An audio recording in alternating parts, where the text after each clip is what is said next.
അങ്ങനെ കാത്തിരിപ്പിനൊടുവിൽ iOS 16 release ആയിരിക്കുകയാണ്. ഞാനിങ്ങനെ ഒരു വീഡിയോ ചെയ്യണമെന്ന് പ്രതീക്ഷിച്ചിരുന്നതല്ല.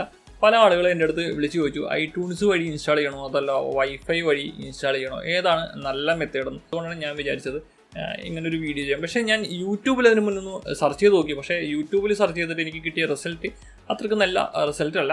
കൃത്യമായുള്ള റീസൺസ് ഒരു വീഡിയോസിന് ഉള്ളതായിട്ട് എനിക്ക് തോന്നിയില്ല.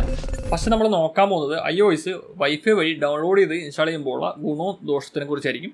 പക്ഷേ നമുക്ക് ഗുണത്തിൽ നിന്ന് തന്നെ സ്റ്റാർട്ട് ചെയ്യാം.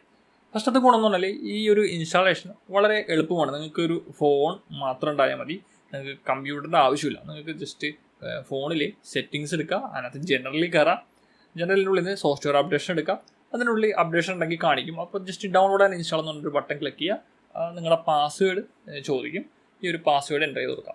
ഇത്രയും മാത്രമേ ഉള്ളൂ ഈ ഒരു iOS ഇൻസ്റ്റാൾ ചെയ്യേണ്ടത്. അതായത് അപ്ഡേഷൻ ആയാലും main OS updation iOS 16 updation ആയാലും ഈ ഒരു സിമ്പിൾ മെത്തേഡാണ് യൂസ് ചെയ്യുന്നത്. രണ്ടാമത്തെ ഒരു ഗുണം എന്ന് പറഞ്ഞാൽ നമ്മൾ ഐട്യൂൺസ് യൂസ് ചെയ്ത് ഡൗൺലോഡ് ചെയ്യുന്ന iOSൻ്റെ ഫയൽ സൈസ് കുറച്ച് കൂടുതലായിരിക്കും. നിങ്ങളുടെ ഡാറ്റ ലിമിറ്റൊക്കെ ആണെങ്കിൽ നിങ്ങൾക്ക് വൈഫൈ യൂസ് ചെയ്ത് ഡൗൺലോഡ് ചെയ്ത് ഇൻസ്റ്റാൾ ചെയ്താൽ മതിയായിരിക്കും. ഏകദേശം ഒരു 5 GB ആണ് നിങ്ങൾ വൈഫൈ യൂസ് ചെയ്ത് ഡൗൺലോഡ് ചെയ്യുന്ന iOSൻ്റെ ഫയൽ സൈസ് എങ്കിൽ നിങ്ങൾ ഐട്യൂൺസ് യൂസ് ചെയ്ത് കഴിഞ്ഞാൽ അതൊരു 8 GB വരും. ഒരു 3 GB ഒരു വ്യത്യാസം നമുക്ക് അവിടെ കാണാൻ സാധിക്കും. നിങ്ങൾക്ക് ഡാറ്റ ലിമിറ്റ് ഉണ്ടെങ്കിൽ വൈഫൈ യൂസ് ചെയ്ത് ഡൗൺലോഡ് ചെയ്യുന്നതായിരിക്കും എളുപ്പം. ഇനി നമുക്ക് ദോഷങ്ങൾ എന്തൊക്കെയാണെന്ന് ചെക്ക് ചെയ്യാം. ദോഷങ്ങൾ നമ്മൾ നോക്കി കഴിഞ്ഞാൽ ആദ്യത്തെ ഒരു ദോഷം എന്ന് പറഞ്ഞാൽ നമ്മൾ കമ്പ്യൂട്ടർ യൂസ് ചെയ്യാത്തതുകൊണ്ട് നിങ്ങൾ ചിലപ്പോൾ iOSൻ്റെ ബാക്കപ്പ് എടുക്കാനുള്ള സാധ്യത തീരെ കുറവാണ്. അപ്പോൾ നിങ്ങൾ ഇൻസ്റ്റാൾ ചെയ്യുന്ന സമയത്ത് എന്തെങ്കിലും ഒരു എറർ സംഭവിച്ചു കഴിഞ്ഞാൽ നിങ്ങളെ ഫോണിനകത്തുള്ള എല്ലാ ഡാറ്റയും മിസ്സാവും. അപ്പോൾ അതില്ലാതിരിക്കാനായിട്ട് നിങ്ങൾ iOS ഒരു ബാക്കപ്പ് എടുത്ത് സൂക്ഷിക്കുക. അപ്പോൾ ഇതിന് വേണ്ടിയിട്ട് ഒരു PC ആവശ്യമായിട്ട് വരും. ഈ ഒരു നമ്മൾ PC ഇല്ലാത്തതുകൊണ്ടാണല്ലോ ഈ ഒരു വൈഫൈ യൂസ് ചെയ്ത് ഡൗൺലോഡ് ചെയ്ത് ഇൻസ്റ്റാൾ ചെയ്യുന്നത്. അപ്പോൾ ഇത് ഒരു പോരായ്മയായിട്ട് നമുക്ക് കാണാനായിട്ട് സാധിക്കും. എപ്പോഴും ആപ്പിൾ റെക്കമെൻഡ് ചെയ്യുന്നത് നിങ്ങളൊരു ബാക്കപ്പ് ക്രിയേറ്റ് ചെയ്തതിന് ശേഷം മാത്രം OS അപ്ഡേഷൻ ചെയ്യുക എന്നതാണ്. നെക്സ്റ്റ് ഫയൽ സൈസാണ്. ഫയൽ സൈസ് നിങ്ങൾ വൈഫൈ ഉപയോഗിച്ചാണ് ഡൗൺലോഡ് ചെയ്യുന്നുണ്ടെങ്കിൽ നമുക്ക് നോർമലി ഇതിൽ iOS ഒരു 5 GB iOS അപ്ഡേഷൻ വന്നിട്ടുണ്ടെങ്കിൽ നിങ്ങളുടെ ഫോണിനകത്തും ഈ ഒരു 5 GB ഫയൽ സൈസ് ഉണ്ടാവും. ഇപ്പോൾ ഞാൻ ഉപയോഗിക്കുന്ന ഫോൺ ഒരു 32 GB ഒരു ഫോണാണ് യൂസ് ചെയ്യുന്നത്. പക്ഷേ എൻ്റെ ഫോണിനകത്ത് സ്പേസ് ഇല്ല, 4 GB മാത്രമേ ഫ്രീ സ്പേസ് ഉള്ളൂ.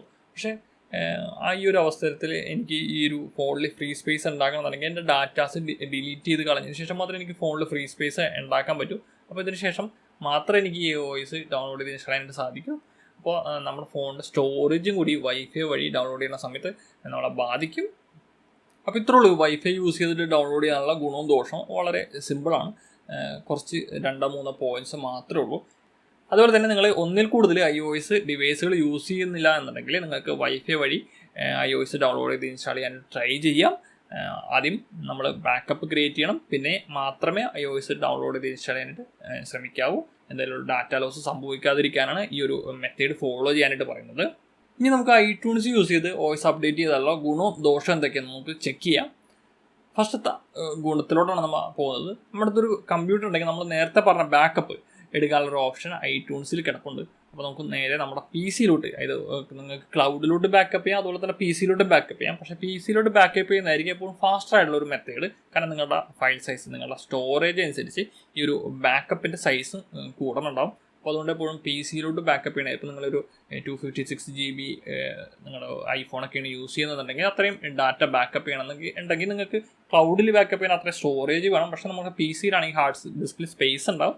അപ്പോൾ നമുക്ക് എളുപ്പത്തിൽ PC-യിലോട്ട് ബാക്കപ്പ് ചെയ്ത് വെക്കാവുന്നതാണ്. അപ്പോൾ അതൊരു ഗുഡ് റീസണാണ് ഐട്യൂൺസ് യൂസ് ചെയ്തിട്ട് OS ഇൻസ്റ്റാൾ ചെയ്യുമ്പോൾ. രണ്ടാമത്തെ റീസൺ എന്ന് പറഞ്ഞാൽ നിങ്ങൾ ഒന്നിൽ കൂടുതൽ ഐഫോണുകൾ യൂസ് ചെയ്യുന്ന ഒരാളാണ്, അല്ലെങ്കിൽ നിങ്ങളുടെ ഫാമിലിയിൽ ഒന്നിൽ കൂടുതൽ ഐഫോൺസ് യൂസ് ചെയ്യുന്നുണ്ട്, ഫ്രണ്ട് സർക്കിളിൽ ഒന്നിൽ കൂടുതൽ ആൾക്കാർ ഐഫോൺസ് യൂസ് ചെയ്യുന്നുണ്ട്.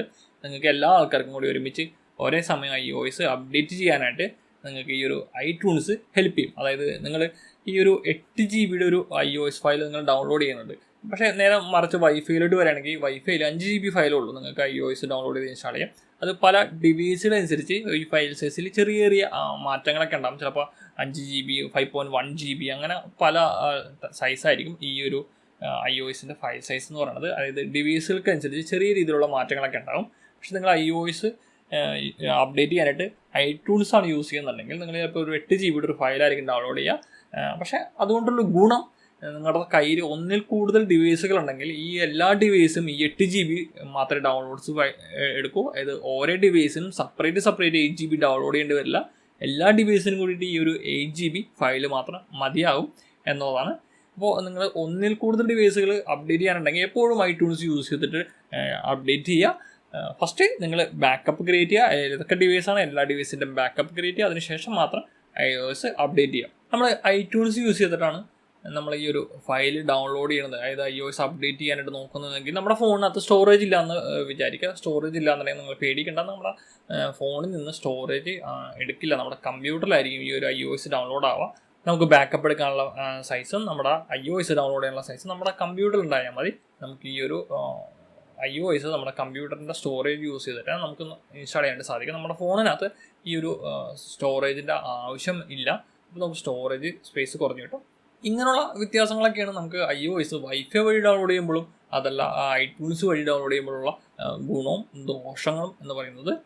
അപ്പോൾ നിങ്ങൾ എല്ലാ ആൾക്കാരും iOS 16 അപ്ഡേറ്റ് ചെയ്യുക. അപ്ഡേറ്റ് ചെയ്യുന്നതിന് മുന്നായിട്ട് നിങ്ങൾ ഫോണിൽ ബാക്കപ്പ് എടുക്കാൻ മറക്കരുത്. അപ്പോൾ നിങ്ങൾ ഈ ചാനലിൽ പുതിയതാണെങ്കിൽ പ്ലീസ് കൺസിഡർ സബ്സ്ക്രൈബിങ്.